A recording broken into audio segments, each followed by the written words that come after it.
আল্লাহ আল্লাহু আকবার, মানে আল্লাহ সর্বশ্রেষ্ঠ, আল্লাহ মহান, আল্লাহ বড়, আল্লাহ হাজারি, আল্লাহ নাজারি, আমি বাসি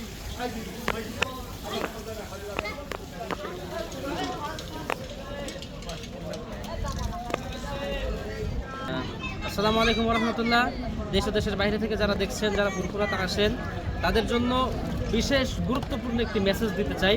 সেটা হলো এই যে অজুখানা, গোসলখানা দেখছেন, এই অজুখানা এবং গোসলখানার এখানে যারা অজু গোসল করার জন্য আসেন, গোসল করবার জন্য আসেন, অবশ্যই আপনাদের পকেট সাবধান রাখবেন। কারণ অনেক মানুষ তারা অসৎ উদ্দেশ্যকে হাসিল করবার জন্য এসে থাকে। এটা চোরে শোনে না ধর্মের বাণী, আমরা কথাই বলি। তো এখানেও কিছু এরকম মানুষ থাকতে পারে, এটা অস্বাভাবিকের কিছুই না। এজন্য যারা এখানে অজু গোসল করবেন, অবশ্যই আপনাদের মানি ব্যাগ, পকেট, আপনাদের মোবাইল সাবধানে রাখবেন, চশমা, ঘড়ি, আংটি এগুলো সব সাবধানে রাখবেন, যাতে করে যারা অসৎ উদ্দেশ্যকে হাসিল করবার জন্য এসে থাকে তাদের উদ্দেশ্যে তারা সফল না হতে পারে। সকলকে ধন্যবাদ, খেয়াল রাখবেন।